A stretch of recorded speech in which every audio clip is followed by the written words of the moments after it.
So, Fright Night from 1985, directed by Tom Holland. Not the Spider-Man guy, no. The guy who did Child's Play.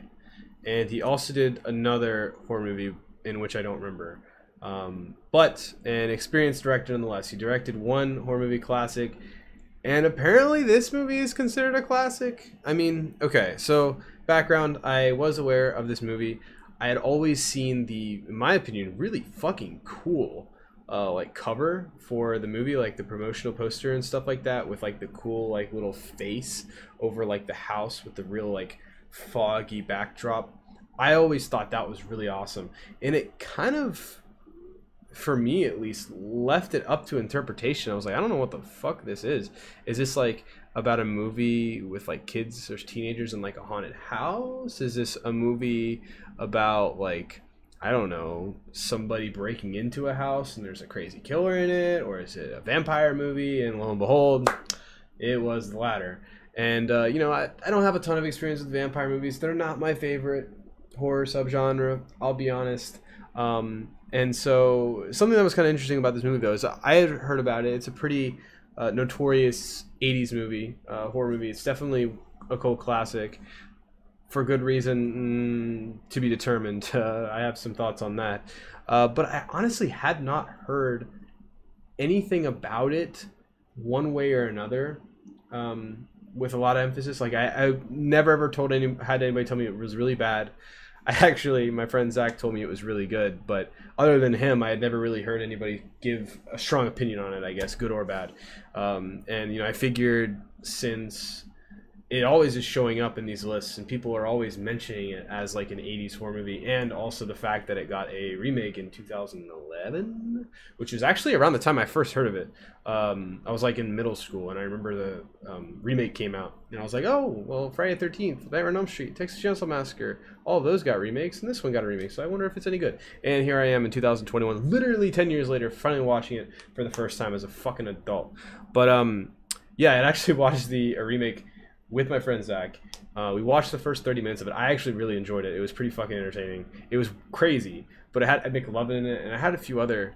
I remember the cast being kind of iconic. Like there was several individuals, several actors that I was like, they're in this movie. Like I don't know if Danny Trejo was in it, but I know McLovin was in it, and there was also another guy, No, not Jesse Eisenberg. Anyway, let's talk about the original from 1985. Yeah, the first 30 minutes of the remake were great, right? The first 30 minutes of the original, fucking terrible. All right, I hated oh my God, the acting. The acting of some of the characters is fine, right? The guy who plays Jerry Dandridge, who's like the main head villain, vampire, I thought he did a pretty good job. I thought he did good. I really did. But, you know, oof, you want to talk about Charlie, his fucking girlfriend, Amy, his fucking mom. Holy shit, they could not play a forest in a school play, right? If you had all of them to play trees, the three of them, you're fucked, bro. You're fucked. Just call it off. Like, oh my God, I'm sorry. The delivery and stuff, and it legitimately hindered my view of the movie. It was hard to watch the first like 30 minutes, right? And like there's a scene where she's at the cafeteria, and you know, Amy, his girlfriend, is pissed at Charlie because he's giving her the cold shoulder, because he's freaking out because his neighbor looks to be a murderer, and she's not getting any attention from him, and she throws like I don't even know what it is, like a sandwich in his face or something. It's really fucking funny because she hits him in the face with the sandwich, tomato flies off, and then you get it from another angle, the tomato's still on his face, falls off again, and then from a third angle it shows him with just like the remnants of the sandwich on his face, just like straight on, and then it goes back to one more like profile shot of the shit falling off his face again. Like there was 3 straight sequences where it was just botched, and that happened on several different occasions. Like the editing in this movie was not good. Like it was not good. Like okay, the premise is kind of basic. I mean, it's not overly complex. It's not super dull.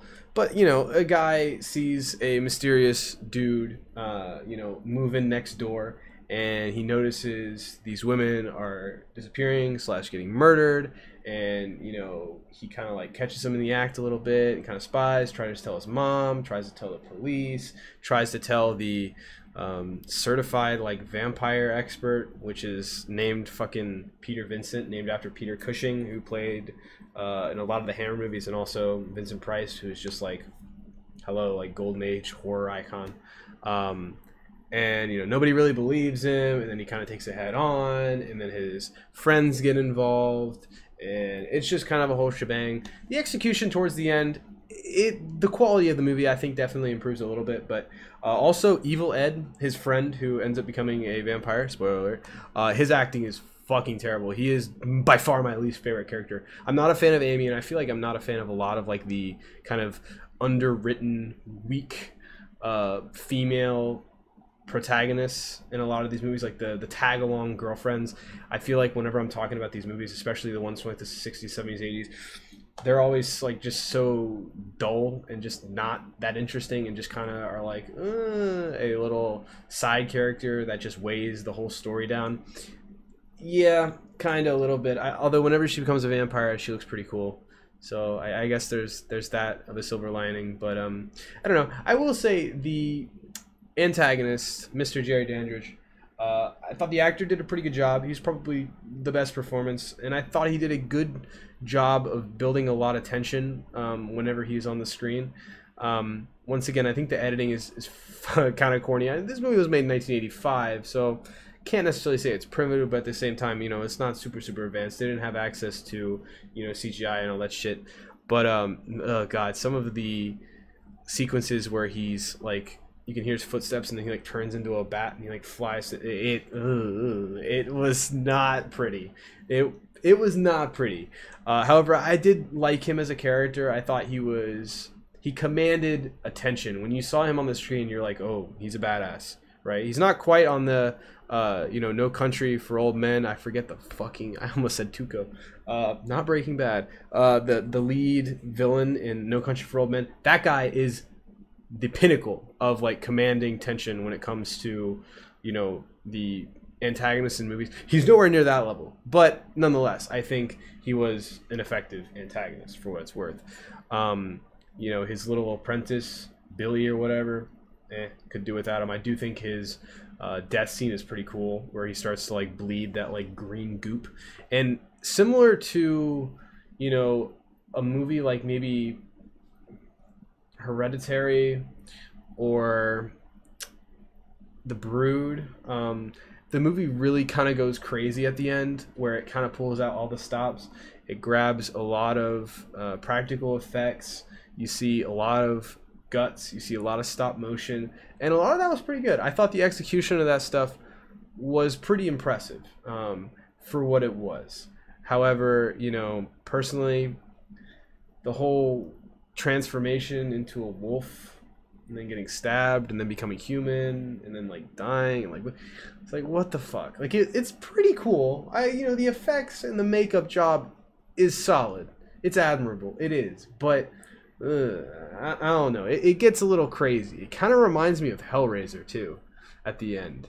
And I was not a fan of Hellraiser, and I'm gonna be honest, I'm not a fan of Fright Night. It kind of reminds me a little bit of Hellraiser.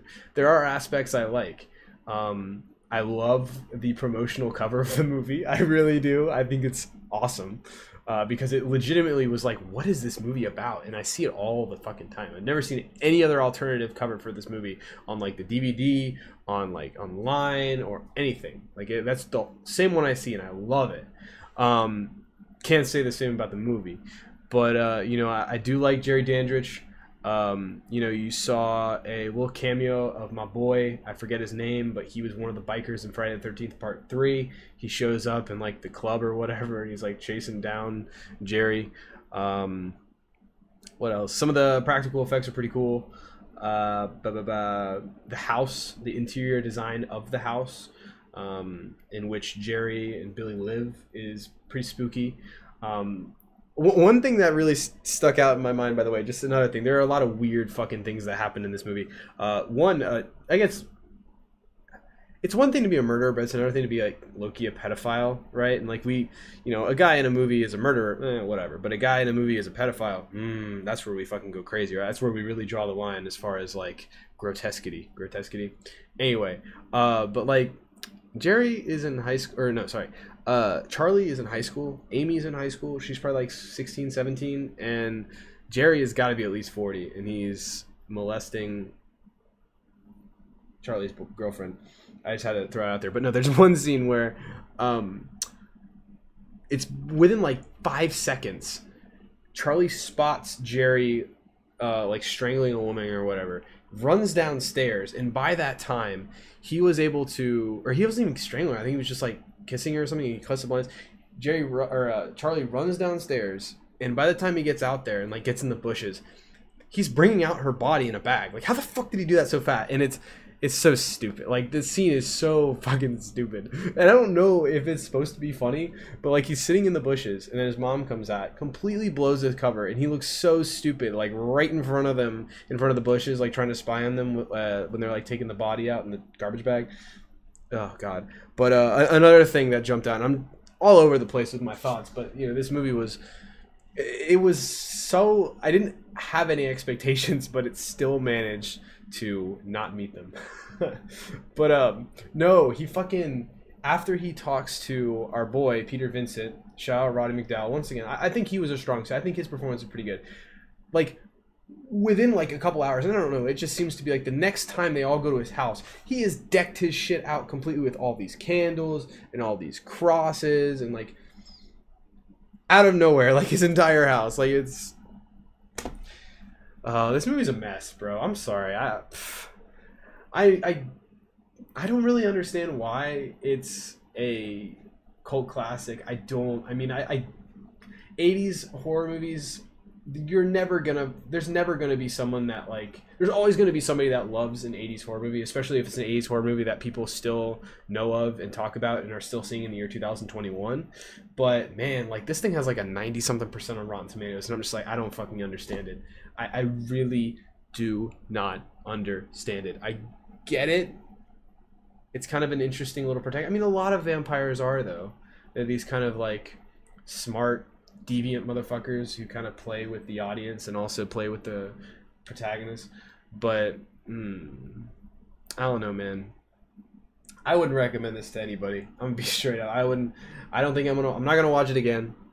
I didn't find it funny enough to recommend it to a friend, or you know, I don't think the horror. I could understand why some horror fans might enjoy the practical effects. That's what my friend Zach had told me. It was like, oh, dude, they go crazy at the end, and they do go crazy, but well, it's a little too late. Too little, too late, right? But you know. Maybe some horror movie fans clearly get some enjoyment out of it. I mean, apparently it's one of Zach's favorite fucking movies. Like I said, I don't see it, and I don't really know what else to say. You know, I've noted the few positives. The fact that the cover of the movie is the biggest and one of the most high points that I've talked about. That's sad. That's sad. But, you know, whatever. Shout out Roddy McDowall. Fuck Evil Ed. He sucked. His acting was trash. I just wanted to get that in there. I'm going to give it a 1.5 out of 5. Yeah. It's a mess. I don't know how it got the following it did, and let alone a remake and all of the acclaim it has. It's a 1.5 out of 5 for me. It's not good. I'm sorry. I don't